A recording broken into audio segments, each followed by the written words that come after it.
Ortega-metodissa ensimmäinen vaihe on saada yksi sivu kokonaan samanväriseksi. Täällä on nyt oranssilla sivulla 3 palasta, joten tässä oranssisivu on nyt helpoin tehdä. Tämän sivun tekeminen on suhteellisen intuitiivista, eli sen pystyy keksiä aika helposti itse, että miten se sivu tehdään.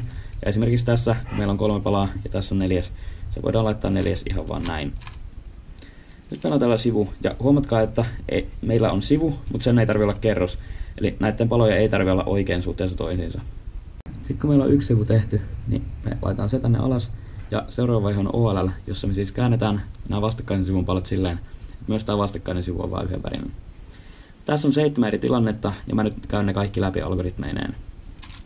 Eli jos sulla on tämmöinen tilanne, eli sulla on yksi tarra osoittaa ylöspäin, se oikealla puolella tämä tarra osoittaa sun itteespäin, tämä osoittaa tuonne oikealle ja tämä tarra osoittaa tuonne taakse. Sitten seuraava algoritmi.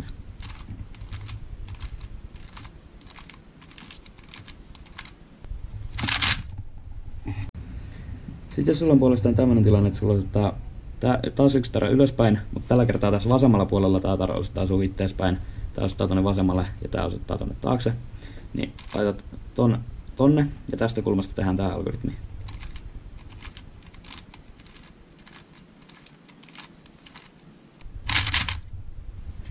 Sitten jos meillä on puolestaan tämmöinen tilanne, että meillä osoittaa 2 tarraa ylöspäin ja nämä 2 tarraa osoittaa samaan suuntaan, eli nämä on niin sanotut headlightit, niin tehdään tästä kulmasta tämä algoritmi.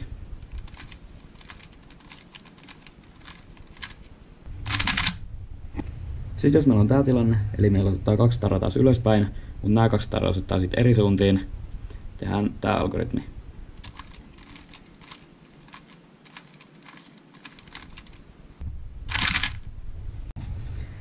Sitten jos meillä osoittaa 2 tarraa ylöspäin, mutta ne on tällainen kulmittain, niin pidetään se näin päin. Eli tämä tarra osoittaa itteenpäin ja tämä tarra tänne oikealle. Tehdään tämä algoritmi.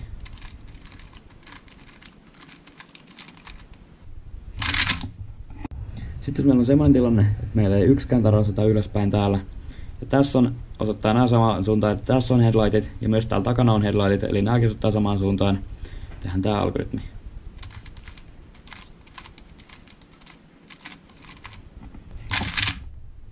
Ja sitten jos meillä on tämmöinen tilanne, että meillä ei taas osoita yksikään tarra ylöspäin, täällä osoittaa samaan suuntaan, eli on headlightit, ja täällä osoittaa eri suuntiin, tehdään tämä algoritmi.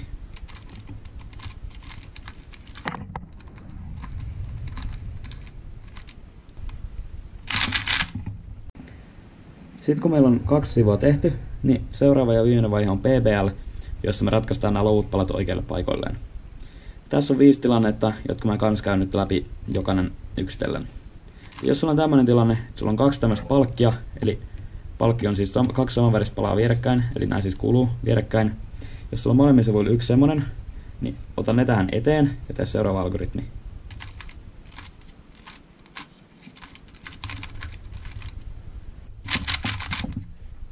Jos sulla on puolestaan tämmöinen tilanne, sulla on tässä yläsivulla palkki ja alasivulla ei ole palkkeja, tee tää algoritmi.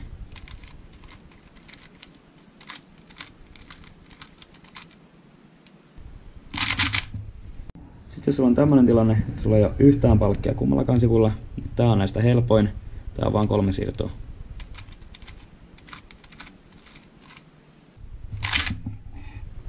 Sitten jos sulla on alasivu kokonaan ratkaistu, ja yläsivulla pitää vaihtaa 2 viereistä palaa. Tää on T-permi, se saattaa olla 3x3 tuttu, mutta jos ei ole, se menee näin.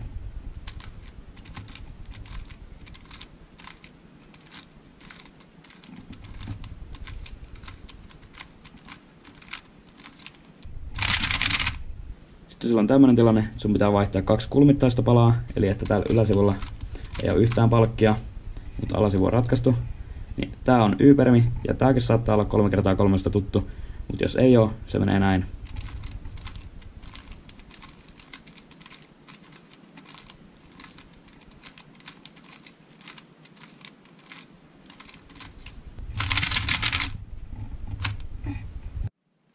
Se, mikä mulla tosiaan unohtui mainita vielä tuossa videolla, on se, että Ortegalla voi päästä vähän harjoittelemalla about sinne 5 sekunnin nurkille ja teoriassa jopa alle 3 sekuntia, mutta jos haluaa olla niin nopea tasaisesti, niin sit vaan kannattaa opetella CL:llä.